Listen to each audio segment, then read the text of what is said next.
I'm going to this finance course, tetapi at the same time saya akan pastikan juga in terms of syariah knowledge pun dimantapkan. Passion don't need to be your job, and also job don't need to kill your passion. Bagi saya lah. So benda dua tu boleh bergerak seiring. Even lah contoh ada job yang could earn us millions ke pun, tapi kalau kita memang tak minat langsung, then pada saya pun susah juga kan. Ramai kata hadis ni susah. Tapi sebenarnya setiap course tu ada susah dia. Tak semua, tak ada yang senang kat dunia ni kan. Betul. Macam tu.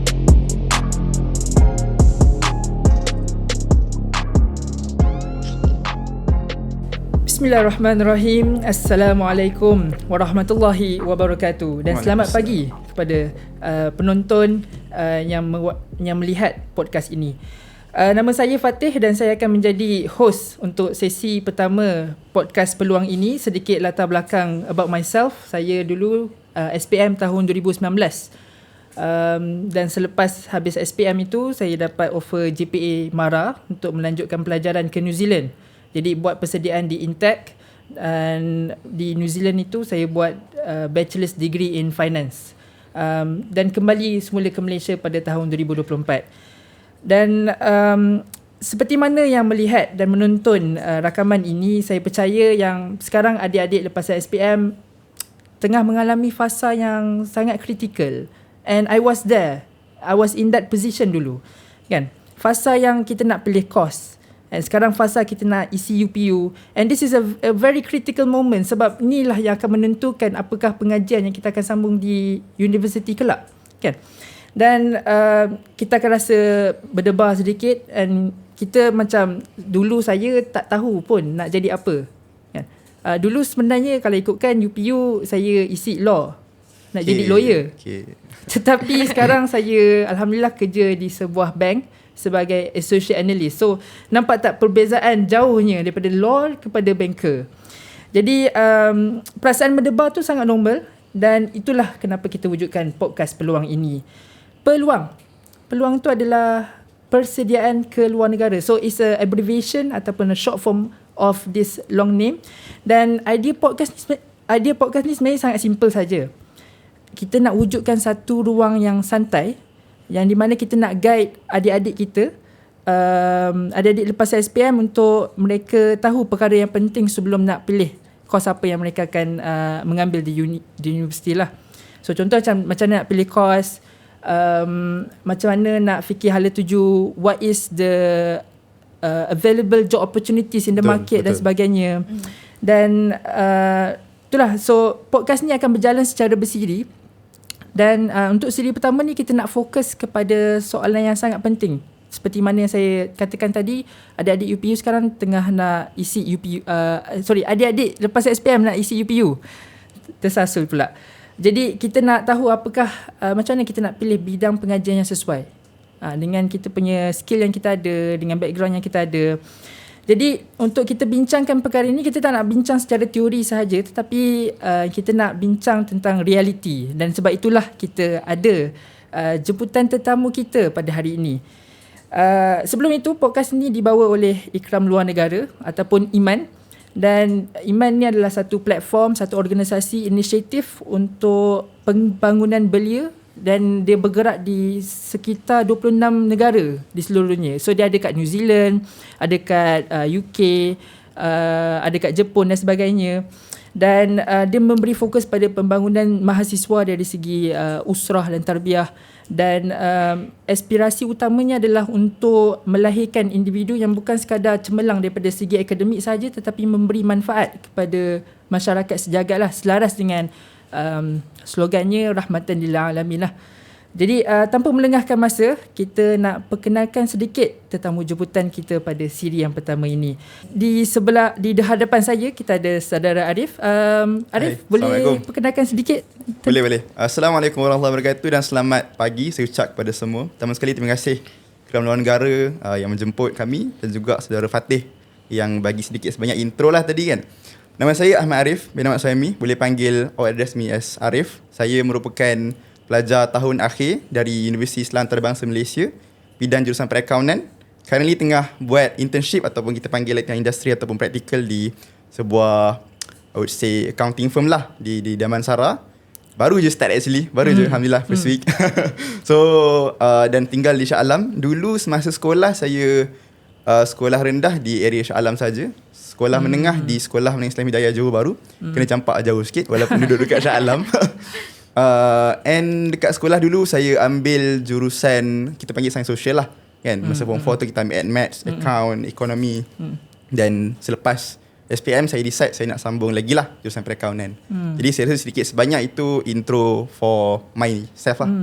Untuk pengetahuan semua, Arif ni daripada accounting firm yang dia ada ni is one of the big 4 companies. Big 4 companies tu antaranya KPMG, EY, Deloitte dan juga PwC. So these are 4 international companies yang ranking dia top 4 lah dalam accounting punya industri ni. Seterusnya kita ada jemputan daripada Manal Aufa. Assalamualaikum. Selamat datang. Boleh perkenalkan sedikit? Okey, bismillahirrahmanirrahim. Nama saya Manal Aufa binti Surya Syahbudin. Boleh panggil saya Manal ataupun Aufa boleh. Dan saya lepasan diploma Tahfiz Al-Quran dan Adat Al-Qiraat bidang hadis. Dan sekarang saya berada di tahun pertama USIM DQ, kos Quran Sunnah. Dulu saya sekolah rendah di Gombak dan habis sekolah rendah saya sambung ke sekolah menengah iaitu Sekolah Menengah Islam Hira dan Mahat Tahfiz Al-Quran Hira. Okay, itu saja. Okay. Alright. Menarik dia punya background dia. Dulu sekolah agama dan sekarang pun masih belajar pursue dalam agama kan. Alhamdulillah. Compare to adik sekolah agama juga.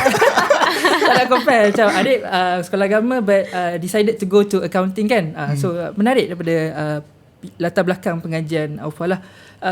Kita ada juga Taki. Okay, Assalamualaikum dan selamat pagi semua. Nama saya Takia tapi biasa orang panggil Taki lah, senang. Takia tu panjang kan. Saya merupakan daripada Sekolah Menengah Islam Hidayah Johor Bahru juga dan juga sekarang merupakan graduan daripada Universiti Putra Malaysia dan mengambil kursus orang panggil Environmental and Occupational Health. Dan currently saya dah bekerja alhamdulillah di salah satu company oil and gas. Jadi kalau siapa yang tak tahu oil and gas tu apa, kita explain sikit lah kan. Mungkin ada pelajar yang dengar ni tak tahu kan. Oil and gas tu kalau kat rumah mesti semua orang ada tong gas masak. Okay, ataupun kalau pergi petrol pump station kita isi minyak petrol ataupun diesel. Jadi itu adalah salah atau antara produk daripada orang kata apa orang panggil oil and gas lah. Jadi kita tahu benda tu senang terbakar, senang meletup dan bahaya. Jadi saya sebagai safety executive di oil and gas punya company tu adalah yang menjaga keselamatan, kesihatan dan juga kemaslahatan pekerja di tempat kerja. I see. Macam tu. Jadi alhamdulillah dah lebih setahun sikit lah daripada kerja, daripada saya start kerja dan sekarang masih di company yang sama lah. Itu saja. If I were to put it in a simpler term, dia macam pengawas lah kot kalau kat sekolah. So kalau boleh lah. Macam murid tak ikut dia punya peraturan tu, kita pun tegur. You should comply to this. Kalau tak tegur macam ni tu. Tegur macam ni tu. Salah. Macam tu lah. Tak adalah. Tapi kita cakap elok-elok lah. Berbudi bahasa dengan dia. Okay, menarik. So kita ada jemputan yang daripada pelbagai latar belakang. Arif daripada Science Social Accounting to be specific. Manal daripada bidang agama dalam Quran dan Sunnah dan juga Taki dalam bidang STEM ataupun health environmental and occupational health. Yes, alhamdulillah. Jadi pertama sekali terima kasih kerana sudi untuk datang ke studio kita pada pagi ini. Sebelum kita masuk soalan yang lebih serius, saya nak kita buat warm up sedikit lah. Boleh. Tadi betul warm up warm up. Okay. So sebab takut kita lepas bersahur ni kita tepu sedikit time puasa. So kita nak warm up sedikit kita punya minda. Just a very quick game. Game dia adalah this or that. Itu ataupun ini. So no justification needed. Just cakap itu ataupun ini. Saya akan tanya semua orang lah. So macam contoh apple or orange, Aufa kena cakap apple ataupun orange, disambung Taki ataupun Arif lah. Serentak ke satu-satu? Satu-satu. Satu-satu. Saya tunjuk jawab. Okay, boleh. So minat atau peluang berkejaya? Peluang berkejaya. Peluang berkejaya. Peluang berkejaya. Menarik. Semua jawapan yang sama. Ya, betul. So dalam bidang kos tu Patutnya nak tengah-tengah, tak ada option tengah-tengah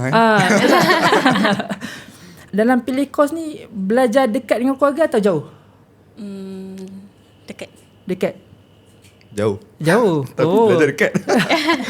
Jauh.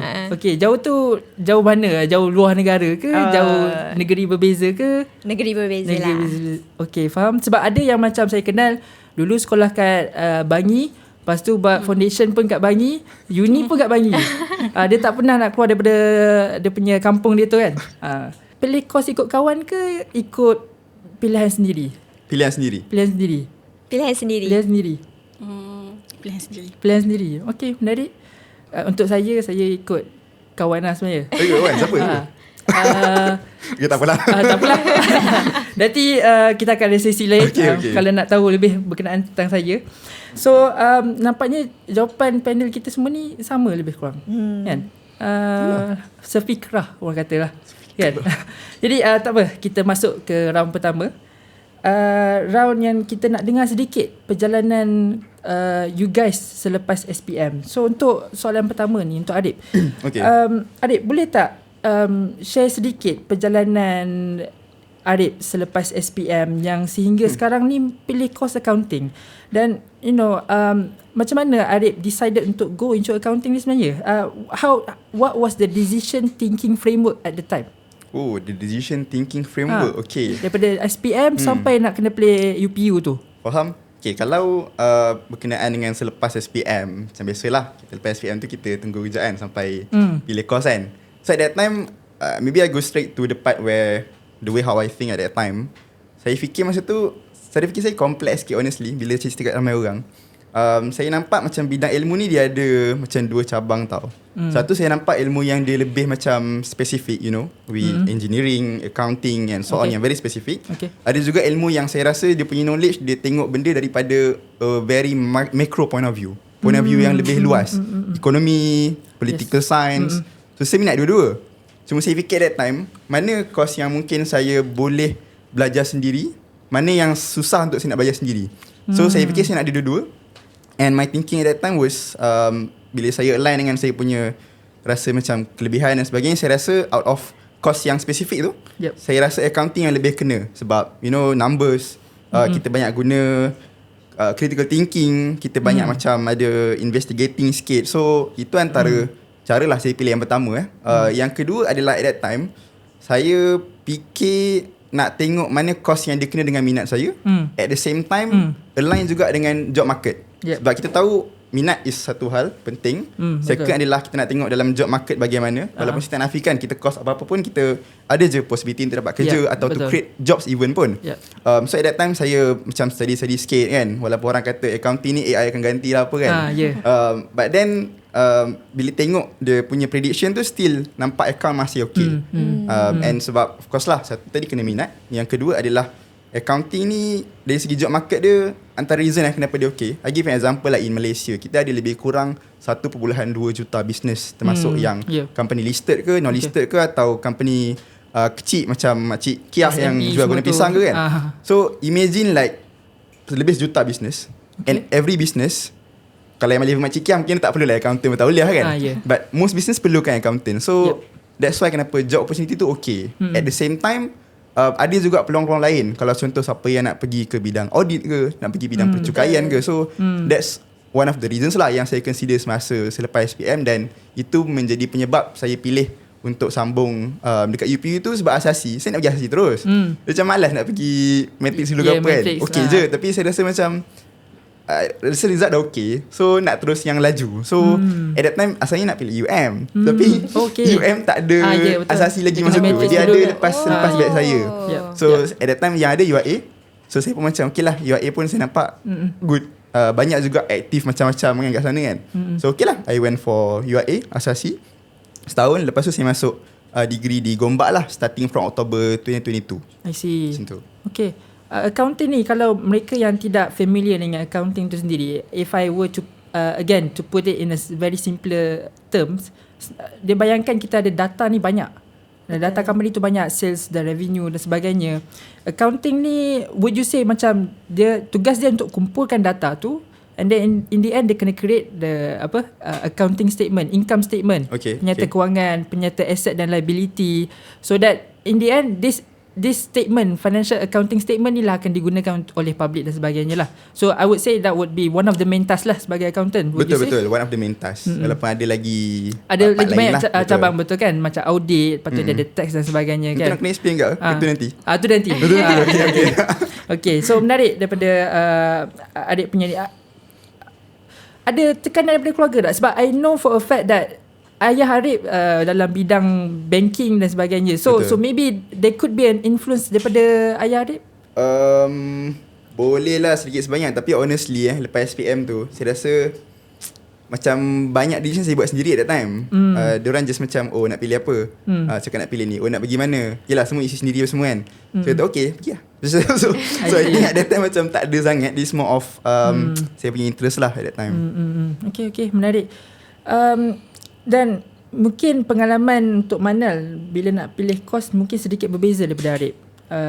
Sebab Manal dulu background agama dan sekarang pun lanjut dalam bidang jurusan agama kan. Manal masa pilih kos dulu tu apa? What's the biggest factor yang terbesar dalam mempengaruhi keputusan Manal untuk continue dalam bidang Quran dan Sunnah ni? Sebelum tu waktu saya pilih kos tu, saya pilih pada UPU, satu lagi pada website Darul Quran. I see. Okay. Waktu tu memang mak ayah saya, maksudnya sebelum waktu saya SPM, memang mak ayah saya memang dah katalah cubalah try apply Darul Quran macam tu kan. Memang nak katakan waktu tamatlah mak ayah yang suggest lah situ. Dan saya pun try apply dan pilih cerita dapat lah. Okay, dan bila saya sambung Darul Quran, waktu tu kami tak ada pilihan kos lagi. Maksudnya waktunya kami masuk tu memang dah kena belajar qiraat macam tu. Qiraat, okey. Maksudnya waktu SEM 1 dengan 2 belajar qiraat, semua kena belajar qiraat. Tapi pada masa yang sama semua kena fokus Al-Quran dan juga akademik. Macam tu. Dan Al-Quran dan akademik itu memang yang paling penting lah sebelum kita nak join kelab ke program ke macam tu. Okay, lepas tu SEM 3 barulah start pilih kos. I see. Pada waktu tu saya tentu macam dulu saya hadis kan. Dan sebenarnya saya tak ada plan pun nak sambung hadis. Langsung tak ada dalam plan saya. Menarik. Sebab tentu ada khabar angin kata hadis tu susah. So macam saya rasa macam tak nak susah macam tu lah kan. Lepas tu khabar angin tu daripada siapa? Kawan-kawan senior macam tu. Dan benda tu lah yang buat kita macam susah macam tu. Lepas tu waktu tu saya berminat nak jadi ni pegawai agama, pegawai jais. So macam saya nak pilih kos yang boleh sama situlah, like syariah dan sebagainya lah. Tapi waktu pilih kos tu pula kos syariah penuh. Syariah dan sebelum tu di Q ni ada 6 kos, iaitu qiraat, pengurusan halal, syariah, hadis, muamalat dan dakwah. Dan nak kata waktu tu semua kos penuh kecuali kos hadis dan qiraat. So, waktu tu saya macam waktu tu saya rasa saya masuklah hadis sebab tentu qiraat bagi saya macam agak berat lah. Sebab qiraat ni dia kena kuasai 10 bacaan imam. 7 daripada Syatibi, 3 Jazari. Macam kita kat Malaysia kita memang baca bacaan Hafs dan Asim. Tapi kalau kita belajar qiraat, kita akan belajar kita akan kuasailah cara-cara bacaan daripada Imam Warash contohnya, dan sebagainya. Dan waktu masuk hadis tu saya agak blank juga sebab tak ada dalam plan kan, saya macam main masuk je tu. Dan tentu kita orang ada liqah syubah hadis ataupun kos ataupun syubah hadis, tentu dipanggil syubah di liqah macam dia katalah liqah tu penjumpaan perjumpaan yang ambil kos hadis lah. Macam tu. Pasal katalah dia kata dia faham je sebab ramai yang kata hadis ni susah. Tapi sebenarnya setiap kos tu ada susah dia. Tak semua tak ada yang senang kat dunia ni kan. Betul. Macam tu. Lepas tu sini tu katalah beruntung masuk hadis ni sebab kita boleh belajar kita boleh tahu status hadis tu. Macam sekarang ni banyak je hadis yang famous tapi tak sahih. Tapi tak sahih. Satu soalan, hadis syurga di bawah tapak ibu sahih ataupun dhaif? Terus bagi. Kita tak masuk lagi. Tak apa, kita boleh reserve soalan tu lain. Saya tak pastian tu. Tapi antara yang famous lah. Kalau pernah dengar hadis ni, belajarlah sehingga ke negeri China. Itu palsu. Oh, okey. Oh, saya first time dengar tu. Itu palsu. Itu palsu. Yalah. Palsu. Dan belajar dan ada hadis tu dia kata belajar pada buaya hingga ke liang lahat. Dia sebenarnya tak betul, bukan hadis. Itu adalah kata-kata ulama. Macam tu. Okey. Itulah. Dan kat situ macam saya slowly minat lah hadis tu. Dan nak tahu hadis tu dia boleh lanjut. Dan lagi satu, macam kita umumnya kita tahu yang hadis ni ada status sahih dan palsu. Tapi kalau baca hadis ni ada sahih, ada hasan, ada lemah, ada palsu. Ada hadis yang kita boleh amalkan, boleh buat hujah. Ada juga yang kita tak boleh amalkan, buat hujah dan sebagainya. Itu saja. Macam hadis palsu tu, kita biasanya kita tak boleh nak spread the hadis, tapi kita boleh amalkan untuk diri kita, boleh? Ke tak boleh juga? Itu daif Ke apa Tak boleh. Tak boleh juga. Daif pun? Daif ada yang boleh, ada yang tak boleh. Ada yang tak boleh. Okay, not semua lah. Palsu memang tak boleh kan? Yelah. Palsu memang tak boleh lah. Tak boleh. Ada tak role model yang terlibat dalam memilih kos tu? Sebagai contoh macam Dr. Rora. Dr. Rora pakai hadis kan di Malaysia? Sebenarnya saya tahu tokoh-tokoh tu lepas saya masuk hadis. Okay. Very interesting background daripada Manal. Dan mungkin untuk Takia mungkin berbeza sedikit. Pernah tak bila Takia ambil environmental and health? Environmental and occupational health. Biasa orang panggil OSHA lah. OSHA. Okay. Ada tak pernah ada momen Takia rasa ragu-ragu ataupun did I choose the right course? Okay. And if you did experience that moment, macam mana Taki handle that situation?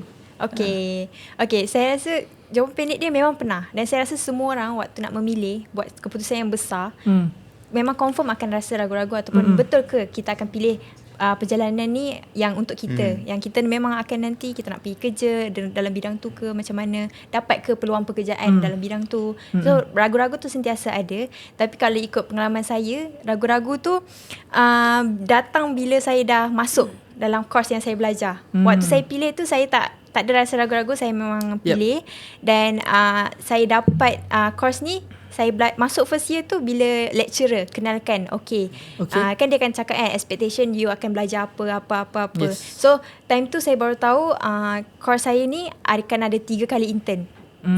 Setiap second year, third year, fourth year. And then benda ni memang hands on yang akan orang kata 100% akan berurusan dengan manusia. Jadi saya ni sebenarnya introvert sangat. Time tu. Saya macam kena cakap dengan manusia macam ni. Boleh lah kalau sikit-sikit. Tapi bila orang kata 100%, you need to handle people. Yalah, keselamatan pekerja kan. Yes. So kita jadi rasa macam mampu ke untuk kita nak bercakap dengan pekerja tu dengan baik. Kita nak mampu nak bawa diri kita untuk teruskan macam mana orang kata, untuk macam biar orang dengar cakap kita. Macam tu lah, sebab kita kena ingatkan orang kan, macam tu. Dan juga lagi satu, time tu lecturer cakap bidang ni adalah orang kata male dominated industry. Di mana majoriti memang lelaki yang ambil kerja sebagai yang menjaga keselamatan lah. Sebab contoh kita kata oil and gas, hampir semua yang dekat situ majoriti lelaki. Saya boleh kata tempat kerja saya sekarang 70% adalah lelaki yang berada di site. So saya nak turun di site tu memang 100% lah orang kata. So bila nak turun, kita kena ada cara cakap dengan lelaki tu lain sikit. Macam kita kena lebih tegas, kita kena lebih nampak yang kita tahu untuk menegur. Lagi-lagi saya orang baru, saya baru setahun kat situ. Jadi nak back to apa orang kata, time saya belajar saya dengar tu kan, okey ke saya boleh bawa ke time tu sebelum ni lah. Saya rasa macam ragu-ragu tu memang saya hampir rasa macam patut tak saya nak ubah. Walaupun kita dah start dah, patut tak saya nak ubah ke bidang yang lain macam tu. Jadi tapi bila saya fikir balik, kenapa kita rasa ragu-ragu tu adalah sebab kita sebenarnya orang kata pengetahuan kita adalah memang baru permulaan. Jadi along the time bila saya study second year, third year dan kita dah join few internship kan, kita punya ilmu pun bertambah lah dalam bidang yang kita ambil ni. Dan kita jadi lebih yakin dan lebih berpengetahuan untuk macam bawa diri kita. Dan bila kita dah expose to industry, baru saya faham kenapa saya punya course ni akan ada banyak apa orang kata internship. Sebab yelah kita nak biasakan diri bercakap dengan dengan manusia. Betul. Jadi bila dapatnya kita dah biasa setiap tahun cakap dengan manusia tu, kita boleh bawa diri kita dan berinteraksi dengan diorang dan secara orang kata berhikmah lah. Sebab so bila orang dengar tu, oh okey budak ni tahu benda macam tu. So nak cakap ragu-ragu lagi satu, saya rasa mungkin datang daripada kita ada expectation bila kita start kita nak pilih kan. Kita contoh adik-adik nak pilih UPU sekarang. So kita akan ada expectation yang kita nak bawa.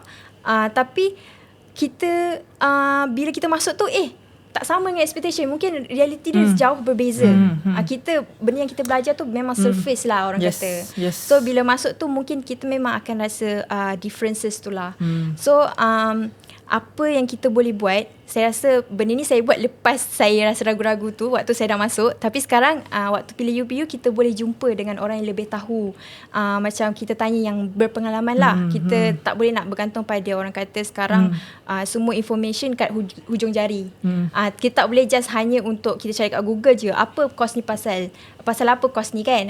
So apa orang kata bila kita tanya dengan yang lebih tahu dan juga yang berpengalaman, kita akan jadi dia dah pernah experience benda ni dan kita lebih yakin lah untuk buat pilihan kita. So contoh kalau ada siapa nak pergi sama luar negara ke ataupun nak teruskan ke orang kata nak stay kat dalam Malaysia ke, tak kisahlah ke mana pun, bila kita jumpa dengan orang yang tahu benda tu dan pernah alami benda tu, kita akan rasa yakin lah macam tu.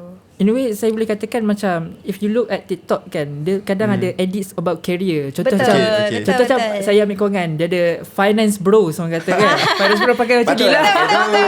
Macam ni lah lebih kena pakai kan. So and then dia akan mempamerkan yang finance, orang yang belajar bidang finance tu macam mewah dan nampak cool, ataupun lawyer ataupun medicine dan sebagainya kan. So that could be one of the misconception lah sebenarnya. It doesn't show the reality bila kita belajar kan sebenarnya kan. Saya dah tadi tertarik dengan satu point yang kita kena tanya dengan orang yang berpengalaman dalam bidang tu. Tapi kadang pengalaman setiap orang berbeza. Betul kan? So kalau contoh dia tak suka, it doesn't necessarily apply to us. So bagaimana untuk mereka evaluate in that sense? Saya rasa it back to kita tak boleh macam orang kata kita percaya apa orang kata daripada satu perspektif je lah. Macam kalau kita pun kita tengok daripada segi syariah pun ada banyak mazhab yang berbeza dan sebagainya. Jadi apa yang kita boleh buat adalah itu adalah usaha kita untuk kita dapat tahu apa perspektif orang. Tapi at the end of the day adalah kita tanya diri kita apa yang kita nak sebenarnya. Adakah sebab pengalaman orang yang kata benda ni tak best, benda ni best, adalah pengalaman dia sendiri dan dia tak bermakna pengalaman tu salah. Maksudnya dia orang memang ada pengalaman yang berbeza kan. Jadi kalau kita nak cakap kita nak percaya bulat-bulat pengalaman orang tu, tak boleh lah macam tu. Saya rasa it is back to us untuk kita kita dah tahu pengalaman orang ni macam ni, mungkin kita boleh cari orang lain untuk tengok perspektif yang berbeza. Betul. Okay, faham. So while we are on this topic kan, kita nak deep dive into the reality untuk setiap bidang-bidang pengajian kan. Untuk Takia, tadi Takia ada mention yang cabaran antara masuk OSHA ni adalah stakeholder engagement. Betul. Kita nak kena engage, macam mana kita nak manage this stakeholder kan. And believe me, it is not easy. Setiap orang ada ragam masing-masing dan sebagainya kan. Dan untuk especially untuk degree Taki the bidang STEM, generally orang kata STEM ni susah. And to be honest, betul benar. Saya orang lah yang mengatakan STEM tu susah. Bagi saya lah. Tambah saya seorang lagi. So dua orang. Sebab tu kita ambil accounting finance lah. Jadi sebagai Taki dah habis degree dan telah melalui degree tu, realiti dia macam mana sebenarnya untuk orang yang nak ambil engineering? Sebab ada yang mengatakan macam saya ni cepat stres, boleh ke saya nak ambil chemical engineering dan sebagainya kan. So bagaimana realitinya sebenarnya? Saya rasa jawapan pendek dia memang sangat susah. Saya agree memang sangat susah benda tu. Tapi apa yang lebih penting adalah kita tahu kenapa benda tu susah. Instead of STEM ni susah, kita dah tak nak buat. No. Kita kena tahu dengan macam mana kita nak tahu STEM tu susah. Bagi saya ikut pengalaman adalah sebab STEM tu adalah salah satu fakta yang memang dah terbukti. Kalau kita cakap pasal sains ke, pasal matematik ke, 1 tambah 1 confirm 2. Kita takkan boleh benda tu ubah. Jadi kalau kita nak cakap dalam exam ke apa ke, ubah sikit je memang dah salah lah, hilang lah markah kan. Tu orang rasa susah sebab benda tu memang dah terbukti, sangat-sangat rigid. Dia tak boleh kita nak ulas benda ikut benda lain. Dia kalau kita cakap law fizik pun banyak sangat law fizik yang memang kita macam kenapa ni banyaknya nak kena faham semua tu. Dan lagi satu adalah sebab apa orang kata konsep sains ni ataupun teknologi ke, matematik ke, engineering in fact adalah konsep yang kita kena pastikan asas kita bagus dulu baru kita boleh go to the next level lah macam tu. Jadi biasanya ada orang yang macam tak dapat lepas yang level basic. So dia bila dia teruskan belajar dalam bidang engineering ke ataupun STEM in general, dia rasa benda tu susah sebab time basic pun dia tak lepas. Macam tu. Dan saya rasa kalau kita nak cakap about tips belajar sekarang pun kita apa orang kata dah lepas SPM semua kan. Jadi apa yang saya boleh kata dengan benda ni adalah konsep of STEM tu memang kita kena fahamkan lah. Orang kata kenapa lagi satu susah adalah itulah lumrah bila kita belajar. Saya tak bukan STEM je susah. Sebenarnya accounting ke, syariah ke, memang semua sangat susah sebab kita itu adalah ilmu baru untuk kita. Kita nak start kita nak mulakan pembelajaran. Jadi kita rasa macam aku tak tahu benda ni, kenapa susah macam tu. So kita rasa frust lah dengan benda tu. So cakap pasal STEM, dia tambah lagi dengan saya kata macam ada fakta dan sebagainya, dia orang kata memang nampak susah macam tu. Dan apa yang kita actually boleh buat bila kita rasa benda tu susah ke apa, adalah saya rasa jawapan paling basic kan kalau kita dah masuk dalam alam universiti nanti adalah memang praktis yang banyak dan konsep tu memang kena fahamkan lah macam tu.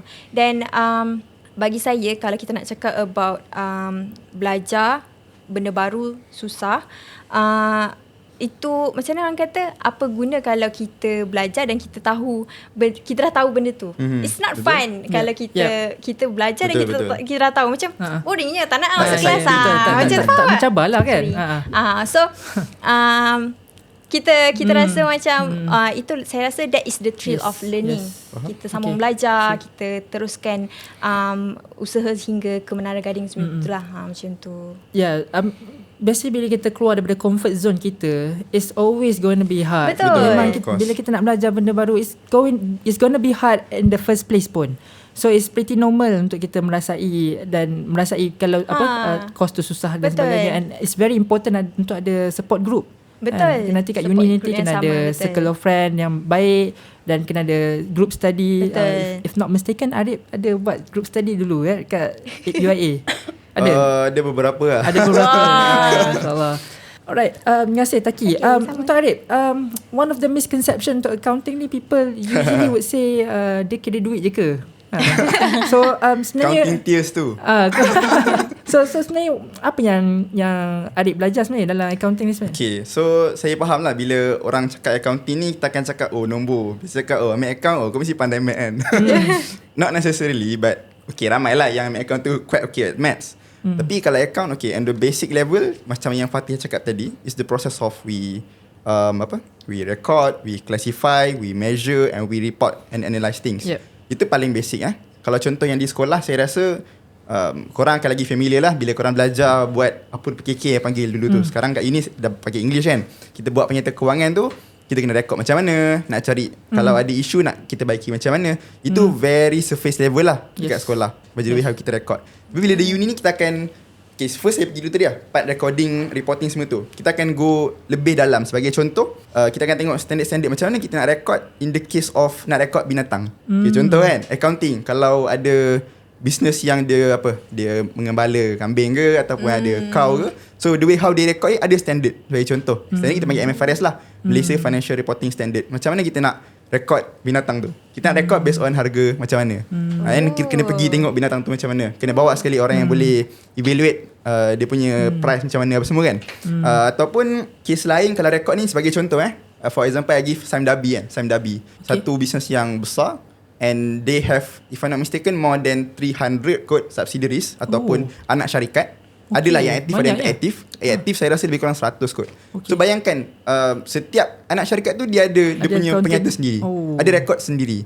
And di peringkat parent ataupun company atas sekali lah, Sime Darby Group tu, dia kena prepare juga satu statement yang untuk compile semua tu. Semua. So basically kalau kat sekolah kita belajar berkenaan penyata kewangan yang basic-basic tu, di uni it will get more interesting. Kita akan belajar yang lebih kompleks. Ataupun contoh kan, kalau ada jual gift card for example kan, macam PlayStation gift card, kalau kita ikut cara fikir biasa, okay, once kau dah beli gift card, kau dah boleh record lah tu sebagai revenue ataupun hasil.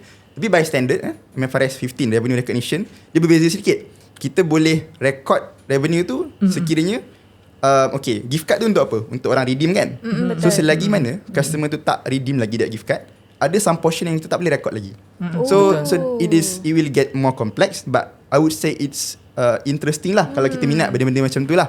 Yang penting macam Taki cakap tadi, bila belajar kena faham, bukan sekadar hafal kan. Itu part record tadi. Tapi selain tu, kita ada juga bidang-bidang lain yang kalau kita nak explore dalam account. Okay, dan bila orang cakap account tadi, orang cakap nombor. Tapi saya sejujurnya saya akan cakap accounting ni is a mix of 3 things lah. Yang pertama, we emphasize on calculation, pengiraan. Yang kedua, analytical, critical thinking skill, analytical skill macam tu. And last kali is menghafal. So kalau cakap masuk account ni nak elak menghafal, korang tak boleh tak? So for example, macam contoh kan, tax, subjek apa, pencukaian kan. Ada buku like I think 500 pages kot, saya tak ingat. Okay. So like you need to memorize lah. Contoh kalau let's say ada case macam ni, okay, berapa yang boleh tolak, berapa ribu boleh tolak. Okay, case macam ni kita nak treat tax macam mana, macam nak kurangkan, macam nak bayar lebih dan sebagainya. Bayar lebih, bayar kurang tu biasa orang nak bayar kurang lah. Itu tu antaranya lah. Okay, so tax tu one thing. Third, ada juga macam audit. Audit ni contoh kita pergi semak kan dekat company yang dah prepare dia punya financial statement. Ada tak apa-apa mungkin kesalahan yang perlu dibaiki. Kita tak baiki semua benda lah. Kita ada set some portion of berapa banyak bilangan yang kita boleh accept sebagai error, and then kita check. Boleh jadi juga through audit tu boleh jumpa fraud kan. And for instance kan, contoh kalau let's say ada company tu dia record dalam dia punya fixed asset register, dia punya register of asset, dia kata dia ada 100 motor vehicle, 100 kenderaan. So kalau orang biasa mungkin akan okay lah 100 kenderaan, tapi maybe akan rely on that list only. Tapi kalau dalam audit ni kita akan guna critical thinking. Okay, betul ke list ni? Okay, apa cara kita boleh check lain? Mungkin kita kena pergi bank, cari ada tak dia punya agreement kan, agreement, contoh hire purchase agreement ke apa ke. Ataupun kita pergi ke site tu sendiri, kita check kereta tu. And for each kereta tu pula dia ada dia punya bilangan sudut nilai, ataupun setiap tahun kan satu aset tu akan menurunkan dia punya value kan, kecuali tanah lah secara umum. So pergi pula tengok that car for example, kalau let's say dia kata depreciation this amount sikit, tapi tengok apa pintu dah cabut ni. So itu antara benda lah. And boleh jadi juga through that kita dapat jumpa fraud. Contoh dalam Malaysia kan kita ada banyak case corruption kan. Ada beberapa case corruption, banyak juga dari dulu. Antara cara untuk cari ni adalah audit lah. Audit kan. Okay, last mungkin saya nak emphasize one thing which is also menarik dalam accounting ni, sebenarnya adalah satu lagi bidang, iaitu strategic decision ataupun decision making macam tu lah. So for instance, kalau subjek yang saya belajar, ada banyak subjek yang dia ajar if you become a CEO, how should you act? How should you think? Sebagai contoh kan, ada kita sebagai CFO atau CEO, kita tengok market sekarang sebagai contoh kan, di Middle East kita tengah ada sedikit pergolakan dan peperangan kan. So kat sana nanti kita akan nampak there is a potential yang ada akan affect currency, akan affect dari sudut kita punya kestabilan kalau invest di sana. So as a CEO, macam mana you nak decide benda tu? Satu, you tengoklah dari segi numbers ni macam mana kan, based on kita punya forecasting. Satu lagi kita tengok juga analisis di sana tu agak-agak berapa lama dia punya konflik, how it affect our company, how it affect government regulation. So actually saya rasa it's not just about numbers. So if you like reading, if you like memorizing, if you like using your analytical skills, using your professional judgment, then I would say accounting is quite a good choice lah antaranya. So itu mungkin saya address sedikit sebanyak. Banyak lagi I mean the details of cabang-cabang yang ada. Betul. Tapi itu saya explain tadi dalam 4 laku N. Okay. And those skills are very critical dalam kita nak apply kerja nanti. Betul. And tak semua orang ada. So it's very important you ada equip yourself with that critical technical skills. Betul. Dan dia bukan sekadar accounting saja, dia OSHA Applies to all. ada, Betul. semua ada. Even jurusan agama pun ada critical dan analysis juga. Sebagai saya dalam Islamic Finance Department. Islamic Finance Department, you need to analyse whether or not this is syariah compliant ataupun tidak. Betul. Dan kalau you nak tahu syariah compliant ataupun tidak, you kena tengoklah dia punya structure, contoh structure sukuk dan sebagainya. So it's very interesting kita dapat mendengar daripada perspektif Arif. You mentioned about mathematics tadi. I totally agree with you. Sebab saya pilih finance ni sebab saya macam saya tak pandai math. Walaupun walaupun mak saya ajar math, saya tak pandai math. So dia macam agak ironi sedikit. Tapi saya macam okay, finance ni maybe tak ada admat sangat kot. Saya tersilap. Ada je. Dia bukannya math biasa, dia memang admat yang betul-betul admat lah. So tu kepada adik-adik maybe akan menghadapi SPM and itulah, you need to make sure mathematics skills tu mantap.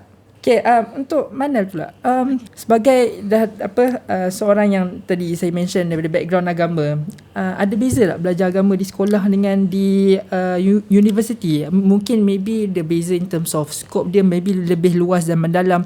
Dan macam tadi Manal mention, dia ada syariah, dia ada fiqh, dia ada muamalat dan sebagainya. Honestly, I thought that syariah tu is yang umum, so bawah tu ada fiqh dan sebagainya. So that was my first perspective on that lah. So boleh Manal ceritakan lebih lanjut on this? Ada beza tak? Maksudnya perbezaan daripada sekolah dan universiti maksudnya. Betul. Okey, kalau pertama sekali kita ke persamaan dulu. Macam dulu saya Mahat Hafiz dan suasananya sama je lah, macam macam baca hafal Quran dan dia pakai seragam dan dah masuk dan melangkah ke diploma.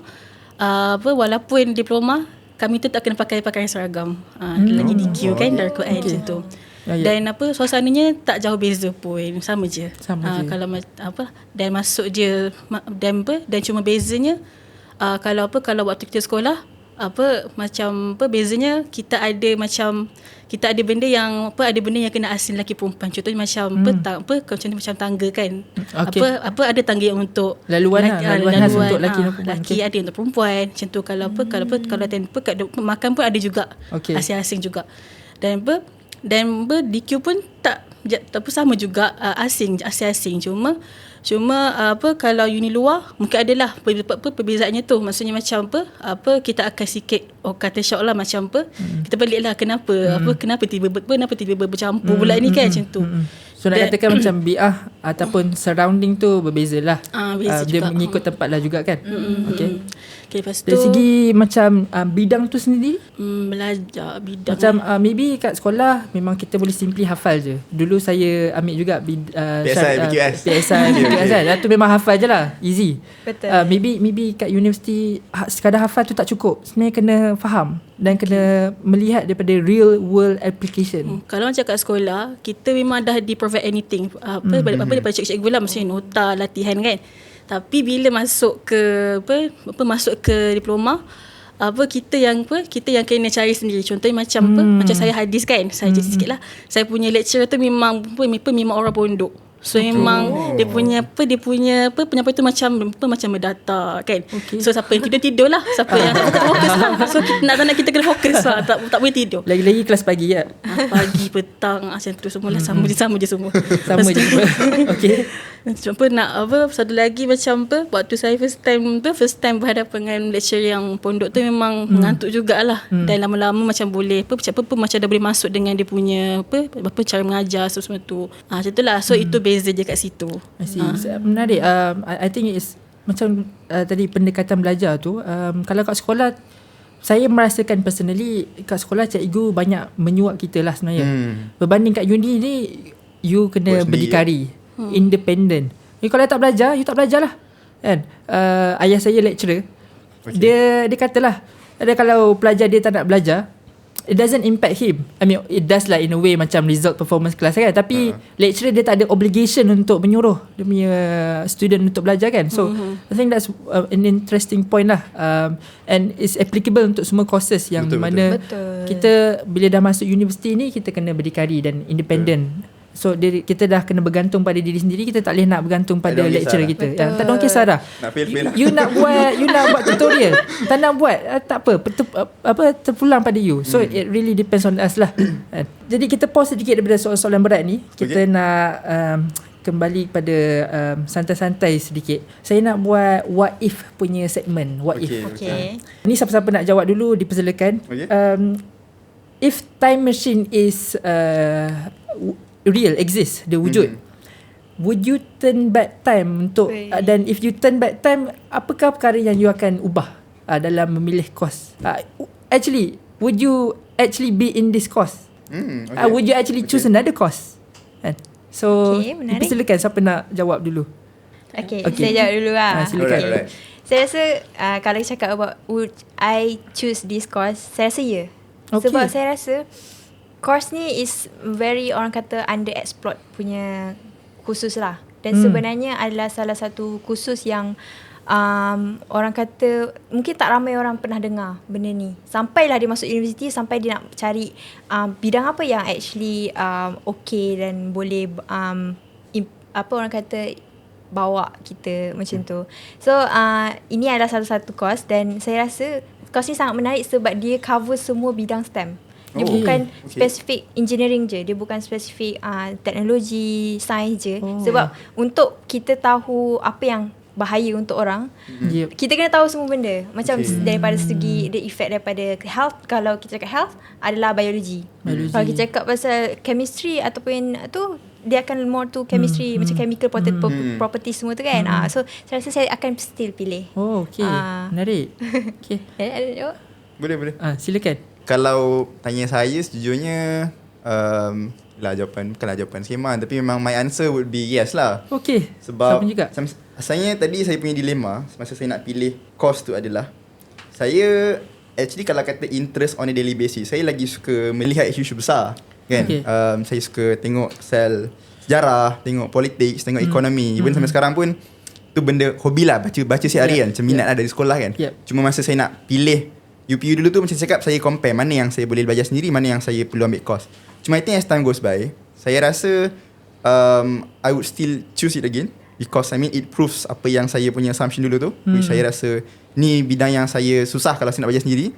And at the same time, bila saya masuk pun, accounting dia bukanlah tengok benda detail sahaja.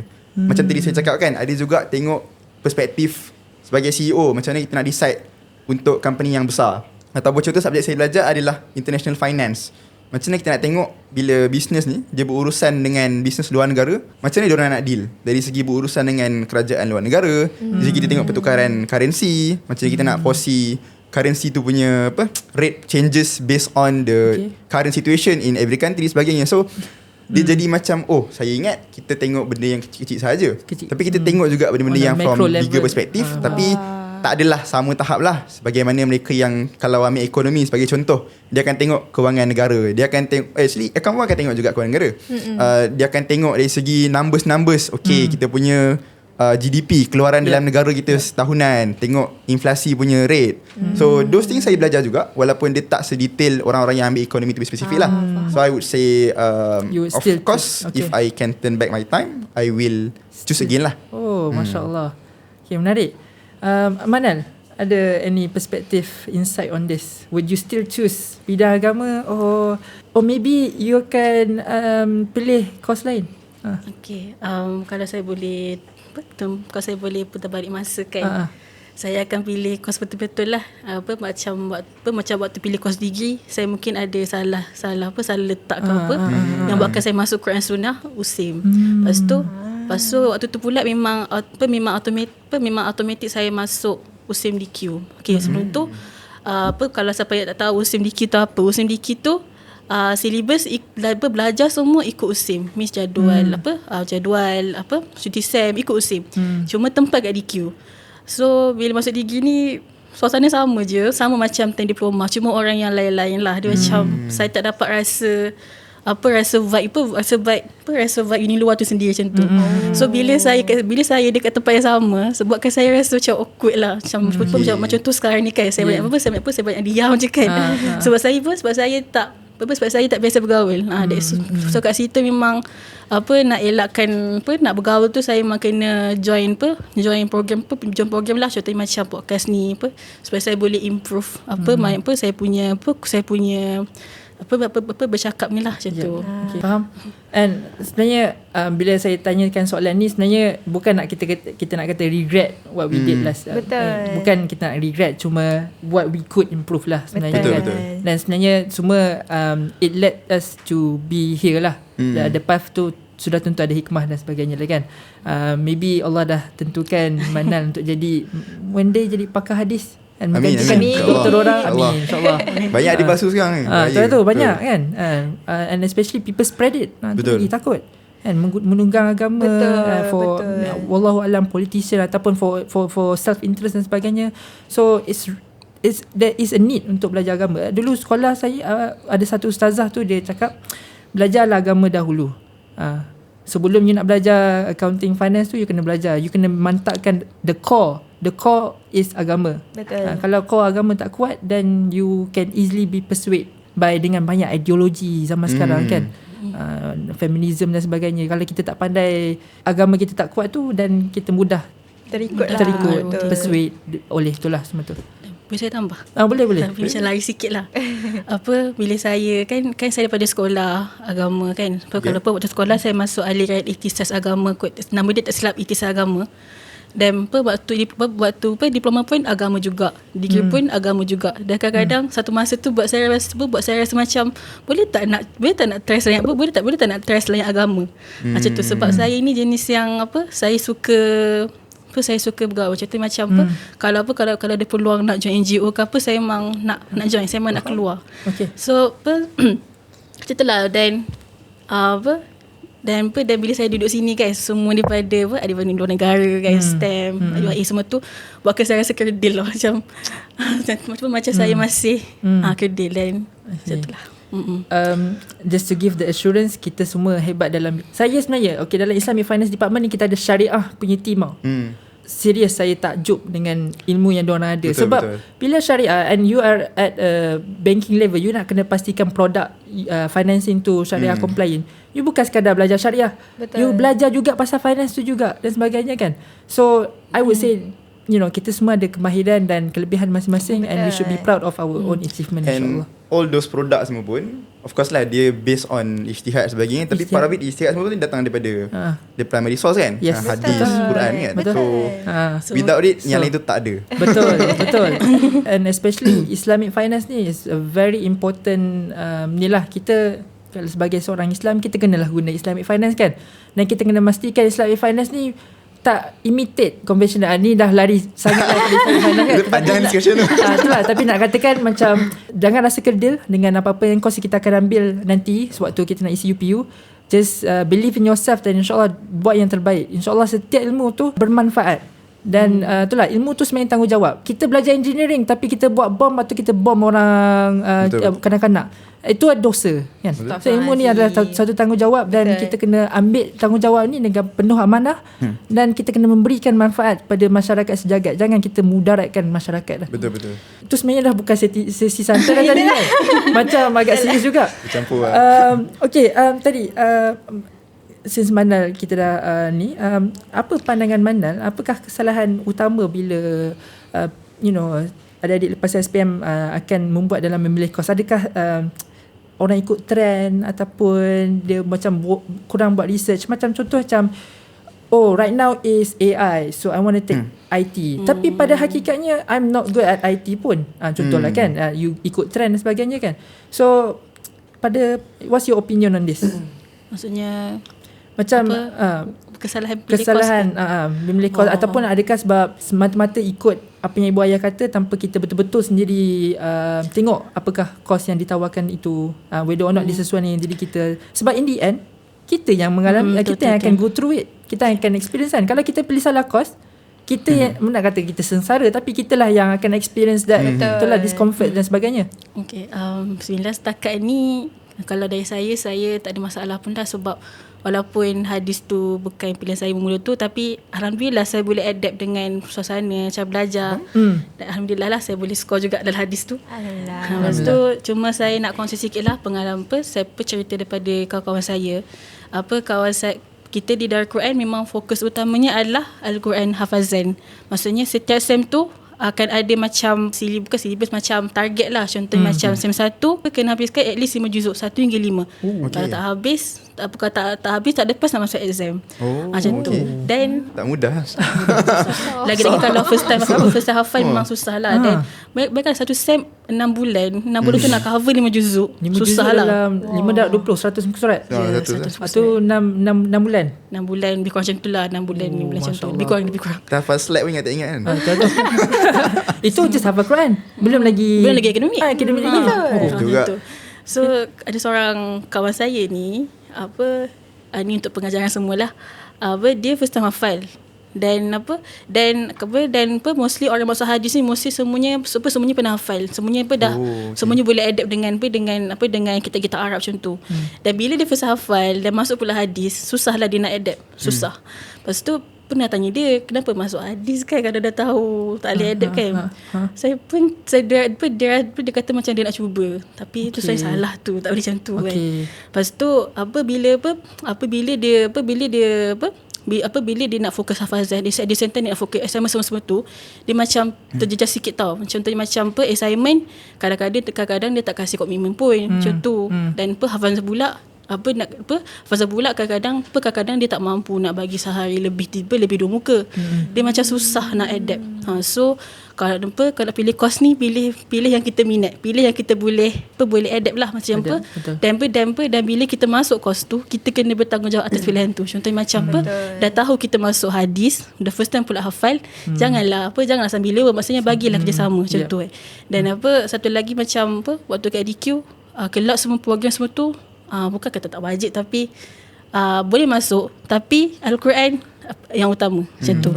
Ada macam ada juga tau yang aktif program, aktif kelab, tapi Al-Quran tak terjaga. Al-Quran kadang-kadang ada sampai repeat paper. Tak boleh lah macam tu, macam tak boleh lah macam tu lah.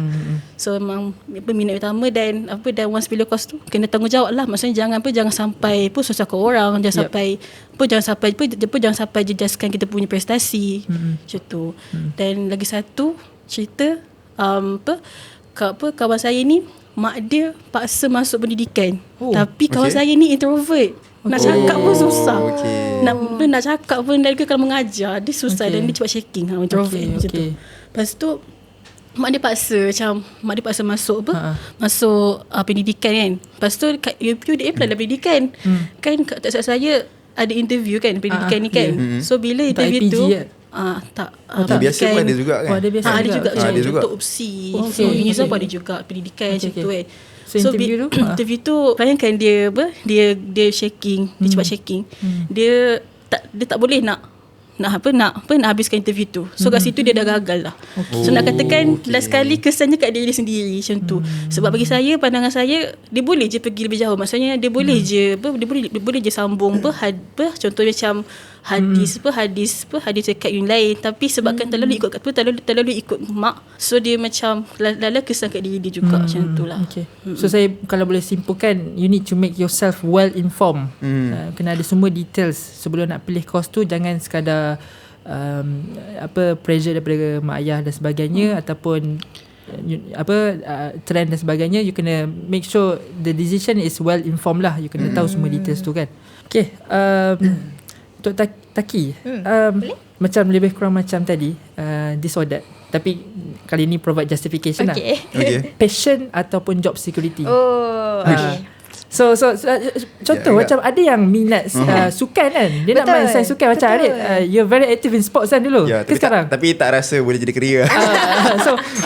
So ada yang minat sains sukan, tapi job security wise, wallahu alam, maybe tak sebegitu banyak macam lain. So but how do you balance this?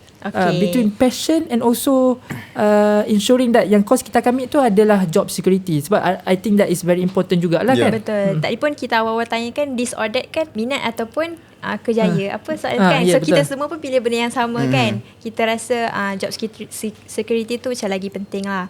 Okay, kalau bagi saya, jawapan tu sebenarnya saya rasa semua orang ada jawapan tu kat diri sendiri dah. Dia macam dah ada, cuma bila dia orang consider, kalau aku sambung minat, mungkin aku tak dapat nak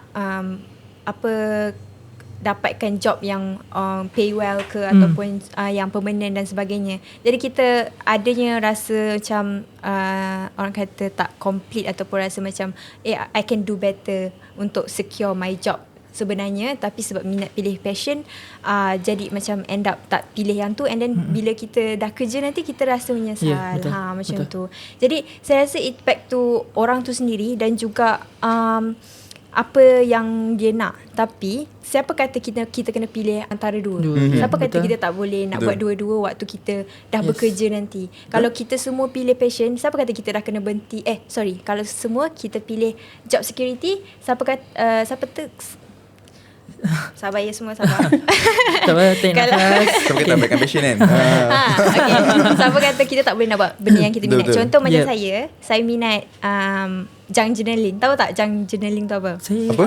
Junk journaling. Okay, so basically journaling. Journaling, tapi pakai junk. So basically contoh kita pergi makan somewhere, kita dapat orang kata packaging ke apa ke, kita tarik so okay. tampal dekat atas junk. So benda tu saya rasa memang kita tak boleh nak carilah orang kata tu, ataupun kalau kita boleh buat pun kita boleh buat dalam bentuk bisnes. Tapi adakah itu memberi job security kepada kita? Macam tu. Jadi kita end up pilih orang kata hala tuju yang lebih kepada job security lah. Dan juga orang kata tapi at the same time bila saya dah start kerja, saya still buat benda tu. It's still my passion, it's still something yang saya minat along the way. So contoh macam kita minat sukan, kita dah masuk tu, balik sekolah pula, balik kelas, balik kerja.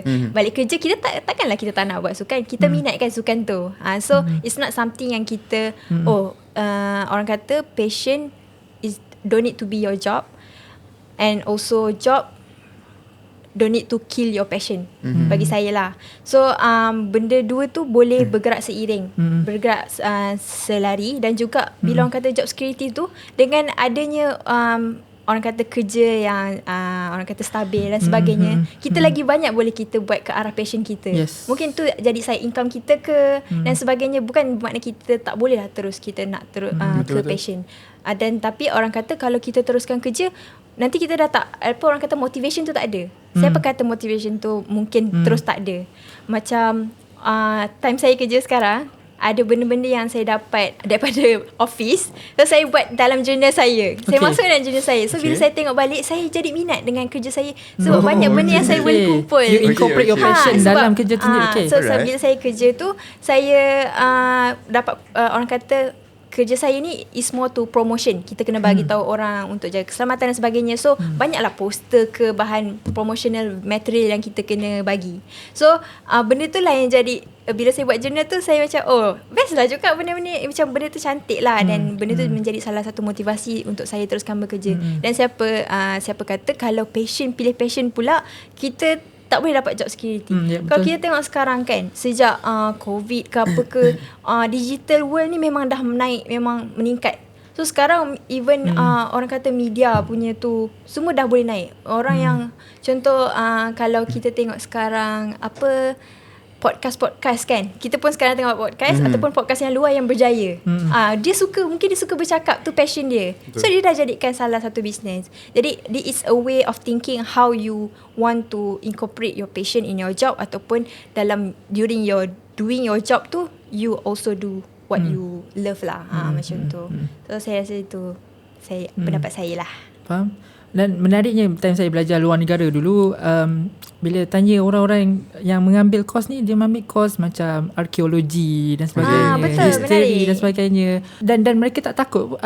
Kita sebenarnya, I would say kita macam peer pressure in a way, macam saya nak ambil course yang paling famous dan paling cepat habis, so that I can work cepat and then Betul. rise the rank dan sebagainya, dan kita disregard kita punya passion dan sebagainya.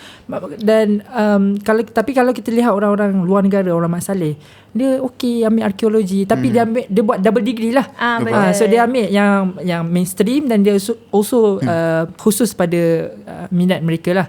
So I think it's itulah, jangan kita tertekan dengan just mata-mata nak tengok yang job security, but also just to balance between passion dan Betul. itulah job security. Maybe ada panel lain nak bagi pandangan ke on this? Saya suka tambah tadi yang UK tu kan. Saya rasa it also, saya setuju dengan that point. Berkenaan dengan passion tu sendiri pun kita boleh jadikan job. Even kalau kat Malaysia, saya rasa antara figure yang semua orang kenal Khairul Aming lah kot. Dia Betul. started as an engineer. Saya sampai umur 24 kot. Dia try business, dia fail, and then rasa dia kerja balik kejap. Saya tak ingat dia flow. Tapi lepas tu dia try buat part time malam ke weekend. Yes. Lepas dia boom, baru dia stop kerja kan. Bila dia start slowly tu boom. Tu one of example lah kan. Tapi saya rasa macam it depends juga on the job market. For example, kalau di luar negara, contoh kan, tu pun saya ada jumpa kawan di UPM jugalah. Dia ambil apa lah, saya tak ingat lah, tapi macam something biology punya something ke lah. Lepas tu dia kata kat Malaysia memang literally macam tak ada job untuk that thing. So dia kata belajar susah, tapi tak ada job. So probably dia akan kena tukar kerja anything else lah nanti kan. Satu hal lagi lah, dia nak belajar skill baru, which is tak adalah salah. Cuma it's bit time consuming kalau kita nak jadikan advice for general people compared to other countries. I think certain countries dia kata ada yang dah well advanced on that part, ada job security. Contoh paling dekat saya Singapore, maybe those things ada lebih, I don't know, advanced technology menyebabkan dia ada lebih job opportunity lah. Yeah, I do agree with that. Tapi saya rasa need to consider ada factors as well lah. Betul, faham. Adik, macam mana kita nak tahu orang tu dia pilih course tu sebab dia minat ataupun dia pressure dengan family? Dan on the topic of the dapat pressure daripada family, contoh kan paksaan ibu ayah tadi kan, macam mana kita nak manage kan kita, sebab ibu ayah kita ada keredaan ibu ayah kan dan sebagainya kan. Macam mana kita nak manage expectation ibu ayah, pressure, tetapi also pilih course yang kita minat tu?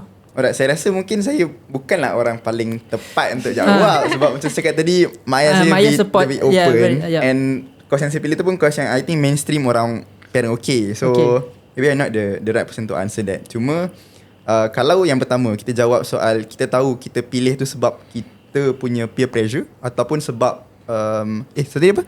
Sebab mak ayah tekanan keluarga ataupun sendiri. Ya, betul. Sendiri, okay. Sendiri. I think that part only you know lah kot kan. Kita duduk diam-diam, kita tanya diri sendiri, aku nak pilih ni adakah betul-betul sebab aku yang nak ataupun sebab mak ayah aku yang push. Tapi pada saya sebenarnya kita gandingan kedua-dua perkara itu pada saya penting. Yang pertama kita kena tahu kita minat apa. So for example lah, even kalau contoh dalam line accounting, mungkin ada yang kata dari segi payment not that bad ke apa semua. Tapi kalau lah contoh seorang tu memang tak suka tengok nombor, memang tak boleh tengok detail langsung, dan dia kena kerja macam tu 30 tahun sebagai contoh. Ada je, saya bagi contoh in one of organisation lah, one organisation saya nak terlibat, ada seorang kawan tu dia memang tak suka nombor, tapi dia diletakkan sebagai treasurer, sebagai bendahari. Dan memang for few months dia tak boleh nak buat kerja lah sebab memang tak kena dengan dia. Last kita decide okay lah, kita repositioning her, kita suggestkan sebagai media, and dia happy lepas tu kan. So benda tu membantu juga kan.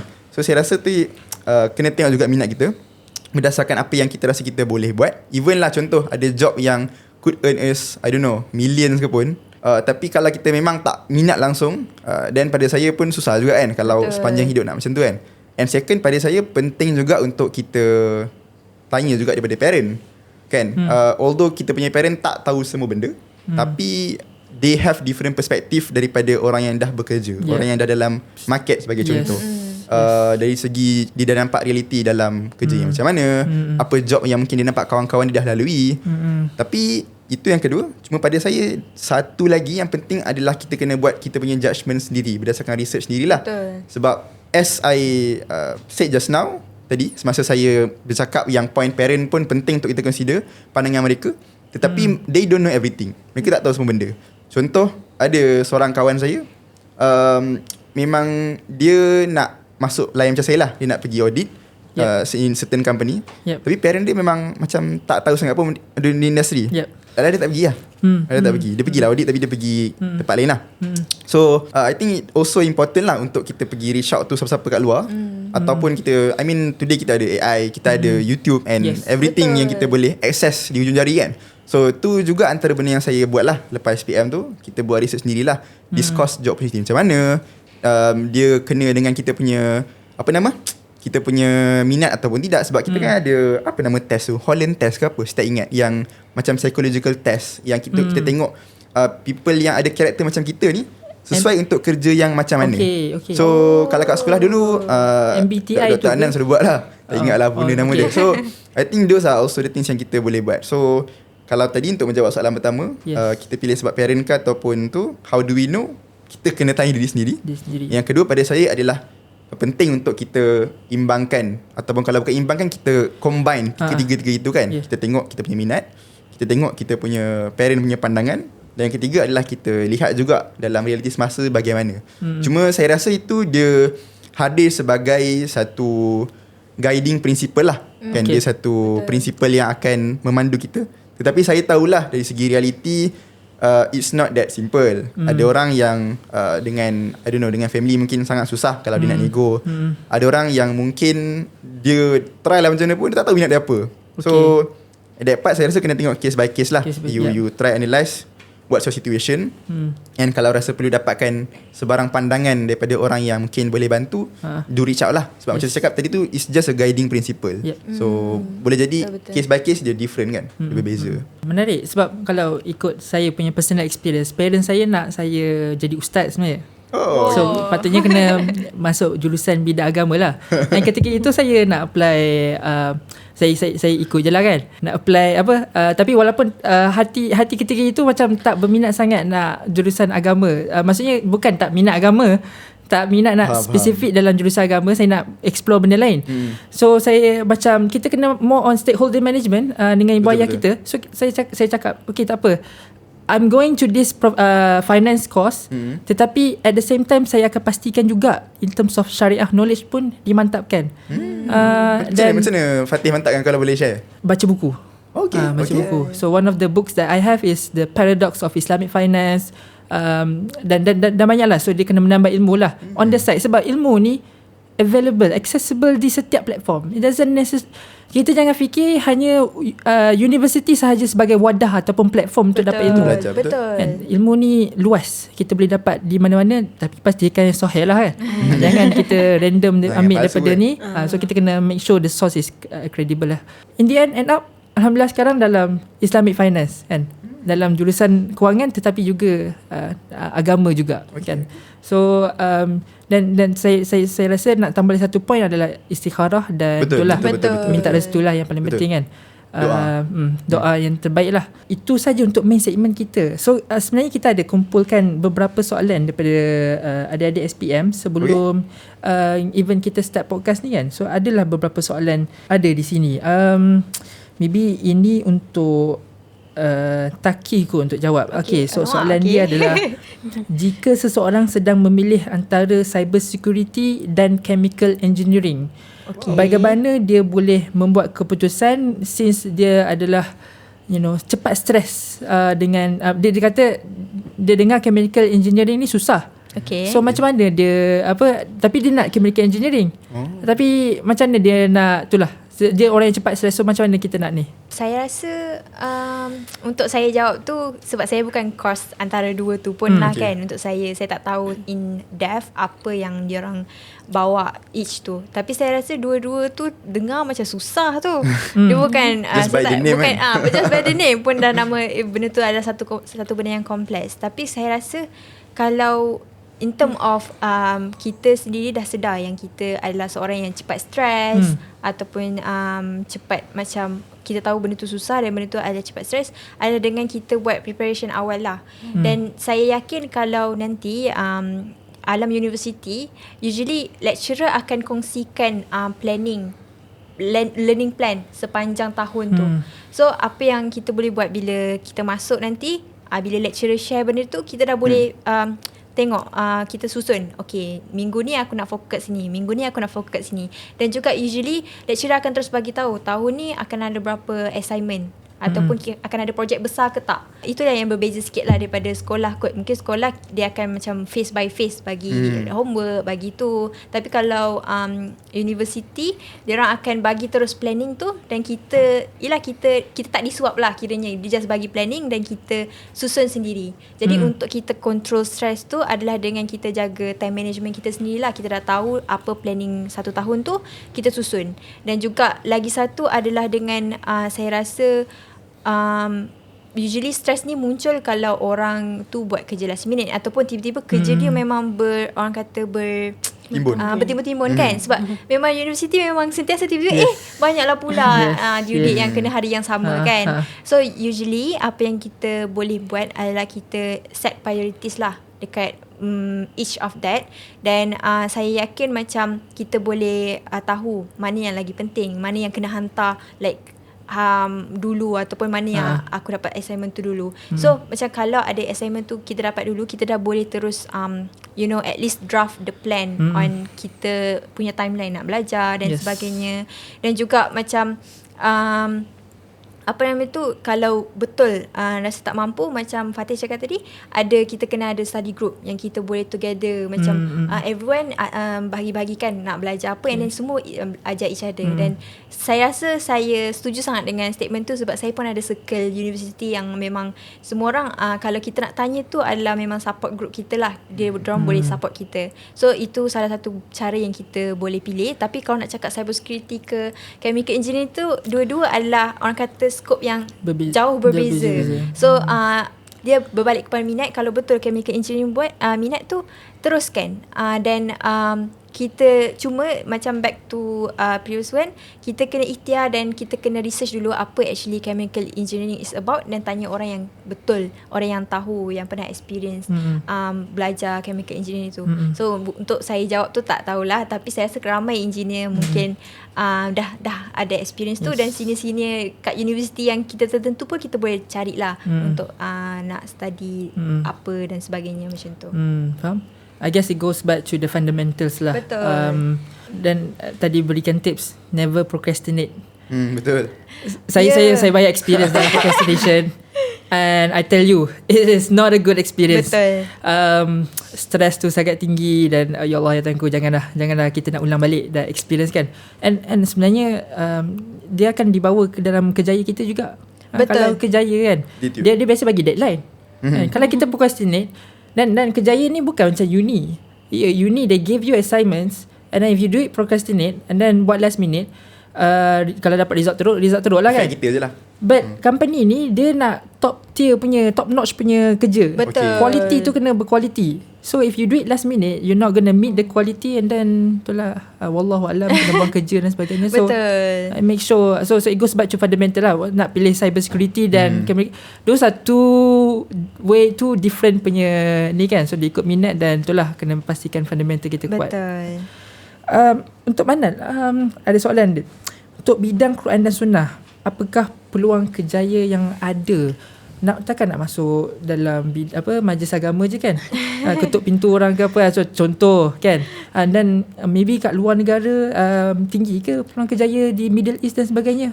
Boleh kalau Manal ada jawapan ke? Soalan macam apa? Dan soalan ni famous jugalah. Even daripada saya diploma pun memang ramai juga tertanya-tanya, kalau masuk hadis ni besar ke peluang pekerjaan kan. Dan saya nak share lah satu kata daripada ustaz saya. Dia kata belajar agama ni tak ada lagi yang mengganggu setakat ni. Semuanya ada pekerjaan. Macam saya setakat ni, walaupun saya tak dapat sambung kerja yang saya nak, saya masih boleh kerja contohnya macam guru kafar kan. Macam saya ni jenis yang macam open je. Kalau contoh macam contoh depan saya tu ada peluang jadi cikgu kafar, saya go je. Sebab saya jenis yang macam saya jenis yang cari pengalaman. Macam tu saya masuk je. Kalau one day ada rezeki untuk pergi lebih jauh, insya-Allah lah macam tu. Dan setakat ni peluang dalam negara banyak je, contohnya macam lecturer, Cikgu paling famous cikgu lah macam tu. Dan satu lagi tak salah saya dekat UiTM pernah open untuk siapa nak jadi lecturer tasmik macam tu. Tapi mostly lecturer tasmik untuk yang dah hafizah lah macam tu. So kalau nak keluar negara tu macam bukan nak kata susah tapi agak tinggi jugalah. Dan saya pun macam banyak juga buat research pasal kalau nak kerja luar negara ni kan. First tapi apa yang saya mau bercakap, first of all kita kena kuatkanlah basic Arab tu. Macam tu. Basic Arab dan pengalaman tu penting. Kita tak boleh jump, kita tak boleh terus jump ke luar negara. Tak boleh macam tu. Kita kena lalui dulu dalam negara. Contoh macam yang saya cakap lah. Try lah cikgu dulu, lecturer dulu. Macam tu macam saya punya lecturer kan. Dia saya kagum dengan dia sebab dia banyak sangat pengalaman. Contohnya macam dia ceritalah dia pernah jadi guru hot, pernah jadi cikgu sekolah, dia pernah jadi lecturer dan saya tak sangka lecturer saya tu baru umur dalam 30-an tapi dah banyak sangat pengalaman dia jadi lecturer jadi lecturer yang bukan Islamic pun ada macam tu. Dan pada akhirnya baru ni dia dapat kursus belajar di luar negara tu. Macam itulah. So kalau nak terus jam ke luar negara tu susah sikit lah. So kita kena create pengalaman dalam negara dulu. Dan kalau nak ke luar negara especially Timur Tengah, kita kena kuatkanlah basic Arab pengalaman dan sebagainya. Okay, menarik. Boleh kalau saya tambah sikit tadi? Silakan. Tadi tanya bidang agama in general lah ke macam bidang agama in general. Peluang kerjaya tu banyak tak? Seperti macam ayah Arif syariah advisor ke apa? Boleh lah. Okay. One of the bank lah. So saya bukanlah background syariah, tapi dalam family ramai yang background syariah. So mungkin dari situ saya boleh nampak lah kan dari segi peluang kerja dan sebagainya. Kalau di Malaysia saya nampak honestly lah, kita satu negara yang dari segi Islamiknya banyak bidang-bidang umum yang dah mula sentuh ataupun even dah experience pun in menyentuh dari aspek Islamiknya bagaimana. Sebagai contoh kita ada halal industri. Dan mak saya lecturer halal dan dia pun dah pencen lah. Dan dia pun banyak juga pernah terlibat dalam deal dengan JAKIM, terlibat dalam make sure the regulation on halal penyeting dan sebagainya. Ada juga kawan saya yang dia bekerja sebagai macam pegawai syariah di hospital. Kan ada juga yang macam tu. Dia nak make sure di hospital tu dia punya I would say dia punya proses tu syariah compliant. Ataupun di An-Nur specialist. An-Nur antaranya lah kan. Yang ada kan, yang itu yang famous lah kan. Ataupun yang paling biasa orang graduan syariah atau graduan agama ni, kalau dia nak pergi corporate, dia akan cari banking. Sebab di Malaysia kita tahu Islamic finance kita still rank nombor 1 lah. So tapi kalau saya boleh add on lah kan, if let's say you wanted to talk about job, based on apa yang saya nampak, yang pertama tu explore ruang-ruang yang ada. Yang kedua, cuba upskill juga. Maksudnya upskill diri sendiri dari segi selain your knowledge, even saya sendiri pun selain knowledge accounting, belajar juga benda-benda macam Microsoft Excel kan. Betul. Ataupun pergi join persatuan supaya you reti bercakap, you reti interview. Ataupun contoh kan, kalau siapa yang nak masuk Islamic Finance, saya tahu ada banyak certificate, betul tak Fatih kan? Banyak sijil-sijil yang you dari background mana pun you boleh ambil. Dan benda tu you boleh jual kalau you nak kerja dalam that bidang. Even contohlah daripada Quran Sunnah kan, nak lebih spesifik ke Islamic Finance, boleh je ambil sijil macam tu kan. Pricey sikit tapi adalah banyak kategori kan. So saya rasa itu pun mungkin benda yang kita boleh consider lah kalau nak cakap tentang bidang agama based on my observation. And untuk saya yang datang daripada industri Islamic Finance tu sendiri yang melibatkan banyak syariah tu sendiri, kita memang peluang pekerjaan tu banyak. Especially memang aspirasi kerajaan sekarang ni, kita nak jadikan Malaysia ni position as a Islamic Finance gateway hub. Maksudnya apa-apa merujuk pada Malaysia. So di sinilah macam antara saya, macam kita nak develop new instrument ataupun new produk di Malaysia ni kan. Antaranya macam kita nak wujudkan sukuk yang kita boleh wakafkan. Tak pernah ada kan. Sukuk ni biasanya the imitation of bond. And so macam ni kita nak jadikan Islamic Finance tu unik, Dan dari situlah kita perlukan Pakar-pakar. graduan pakar-pakar daripada syariah ni dan sebagainya. Dan ada kepentingan, there is a need untuk kita teruskan talent dalam syariah ni. So insyaAllah don't worry about kalau peluang kejayaan dalam syariah ni. Jangan kalau terdengar kata prospek kerja tak banyak, don't believe that. So make your own research, and itulah insyaAllah ada je, rezeki tu akan sentiasa ada. Arif, macam mana nak tahu course kita tu bidang dia ada in demand? Ada tak any platform yang kita boleh rujuk ke, ataupun yang legit lah yang kita boleh rujuk? Sebab soalan ni dia kata sebab kadang-kadang platform online sesetengah orang kata okey, sesetengah cakap jangan ambil dan sebagainya. So dulu time Arif kalau time nak tengok courses semua tu, is there any platform that you refer to? Saya tak ingat the detail lah, tapi at that time memang saya banyak refer online masa tu, masa lepas SPM tu. Saya cari macam apa job-job yang macam quite banyak available. Yang kedua, masa sekolah pun saya tanya cikgu. So lepas tu cikgu tu lah yang duk kata banyak bisnes kat Malaysia ni ada. Lepas tu setiap satu tu ada accountant dan sebagainya. Tu tadi dulu lah kalau yang saya cari during that phase. Saya rasa sekarang lagi banyak platform ada. Kalau contoh sebelum ni kita tengok di Google kan. Sekarang ni you just can open TikTok dan saya rasa lagi banyak honest review. Compare tu kalau sebelum-sebelum ni di Google mungkin bila orang tulis artikel mungkin I don't know, mungkin tak complete. Tapi bila you tengok TikTok tu ada lagi banyak video-video macam a day in life ke, atau honest review of people yang bercakap tentang that course ke. Yang ketiga, I don't know lah, kalau saya saran reach out to orang yang memang ada in the industry lah. Yes. Barulah dia boleh tolong jawab berdasarkan realiti bagaimana kan. Sebab mungkin on paper ataupun apa yang dalam internet tu taklah sama dengan in reality. Betul. So I think you just try to search lah people yang ada those expertise. Saya rasa kalau macam di sini pun, sebab ramai yang join ni mungkin pelajar Ikram Muslih juga ke, yang kalau saya tak salah. Actually banyak je senior-senior korang yang korang boleh cari kan. Kalau mungkin tak ada contact sekarang pun, contact je lah. Any of us can help. Kalau contoh tadi kan kata cyber security, mungkin Fatih ada kenal kawan dia yang cyber security yang mungkin kita boleh tolong. So dan saya rasa in general senior-senior ni pun, mana yang dah nak belajar atau mana yang dah bekerjaya, ramai je yang actually sudi untuk membantu. Cuma mungkin tak ada orang yang reach out lagi. So itu saya rasa saya punya nasihat lah. It's always important to reach out sebab orang tak tahu. Betul. You nak tahu apa-apa kan.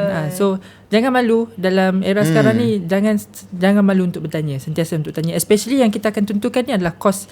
It's going to be a very critical moment kan. Betul. So it's very important to be well informed dalam in that part lah.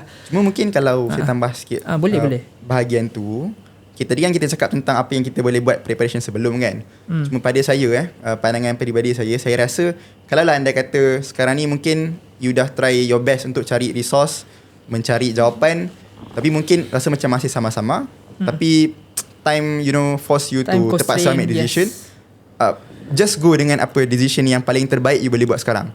And pada saya bila time uni tu ramai je orang yang tukar course kan. So tadi ada kawan yang tukar course. So betul. It's okay kan. Boleh jadi awal-awal tu you dah tukar, ataupun boleh jadi you akan lambat satu sem. Ada je yang lambat beberapa sem. Sebenarnya pada saya dia bukan satu perlumbaan lah. It's not a race. Setuju. And bila dah dekat uni tu saya rasa korang akan dapat lagi banyak access kepada resources. You dah hadir dekat situ. In the campus, you dah boleh pergi ke fakulti lain kalau nak tanya. You dah boleh tanya lecturer. Which compared to sekarang mungkin ramai yang kat rumah lagi kan, tengah menunggu ataupun tengah kerja part time. So you don't have the access sangat. Saya faham. So itu pandangan saya lah. I mean do your best at the moment. Tapi nanti later on kalau let's say rasa macam memang tak okay pun bila dah sampai dekat uni tu ataupun dekat any institut pengajian, don't feel jangan takut bad pun lah kalau you nak tukar, sebab benda tu akan affect diri you sendiri kan. Betul. Ada kawan saya sebagai contoh dia dah 1 ke 2 tahun saya rasa degree in computer science kot. Dia memang tak suka. And family dia memang tak bagi. So dia rebel juga masa tu. And then dia tukar international relation. And sekarang dia happy gila. So walaupun dia akan lambat sikit daripada kawan-kawan yang lain. But that's not a problem. Betul kan? Betul. I totally agree on that. And saya rasa tiada istilah awak bazir masa dalam betul. Berbanding awak ambil course yang awak tak suka. Betul. Tu just because I don't want to repeat the entire whole year. And aku nak graduate sekali dengan kawan-kawan saya Kan, there's no such thing as wasting your time lah. Life is not a race, betul. So always ensure that you are content with what you are learning. Betul. Dan macam pengalaman saya sebenarnya major dalam finance, minor dalam ekonomi. Saya tak suka ekonomi. Saya macam na'uzubillah. The finance dah cukup banyak maths, Lagi banyak. ekonomi lagi banyak.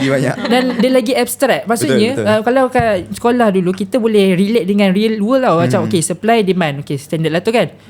Kat uni dah tak ada dah. It's very abstract, Macam very theory, teori, and you can't even relate it to real world pun time tu. So saya macam tak boleh jadi ni kan. Ni kalau I buat ni bukan setakat dapat lulus next year, memang tak gagal lah ni. So decided GPA tarik ni. apa? GPA tarik sekolah GPA kan. tarik especially as a scholar, you need to maintain a certain merit kan. So rasa macam okay, went to kat uni ni kita ada counsellor tau kan. So Betul. make use of that counsellor and talk to your counsellor, and then and then the counsellor will try to think of a solution, and then carikan course yang terbaik untuk kita punya itulah minat dan sebagainya. Betul. So it's not a race, and itulah it's very important untuk jangan compare kita dengan orang lain lah. Okay, rasanya masa sudah mencuburi kita, dan sebenarnya kita ada banyak soalan yang kita ada daripada TikTok pun. Rasanya macam soalan dalam TikTok ni semua kita telah jawab tadi pun sebenarnya. Dan kita ada banyak soalan sebenarnya kita terima about beasiswa, about peluang pekerjaan, macam mana proses untuk kita apply daripada A to Z untuk keluar negara, macam mana kita nak excel dalam interview beasiswa dan sebagainya. So sebenarnya topik ni akan dibincangkan insya-Allah dalam siri yang seterusnya. Jadi stay tune. Dan kita telah pun sampai ke penghujung sesi pagi ini. Sama sekali terima kasih sangat-sangat atas jemputan kita, kerana sudi datang pada pagi ini dalam keadaan berpuasa. Ni kita dah haus tapi kita baru pukul 12 ni. Ada lagi berapa jam kan nak berbuka kan. So terima kasih sangat kerana dapat hadir ke studio pada hari ini. Dan kepada adik-adik SPM yang sedang memilih kos, ingatlah, janganlah buat keputusan tu terburu-buru based on apa yang popular, based on apa yang trend, ataupun peer pressure, ataupun semata-mata tekanan daripada keluarga. Tapi make sure you understand yourself, faham diri, faham minat, dan understand apakah pathway ataupun peluang yang akan ada di masa hadapan, insyaAllah. And jadi terima kasih kepada yang menonton. InsyaAllah kita akan berjumpa dalam siri yang seterusnya, Podcast Peluang. Assalamualaikum warahmatullahi wabarakatuh. Waalaikumsalam warahmatullahi wabarakatuh.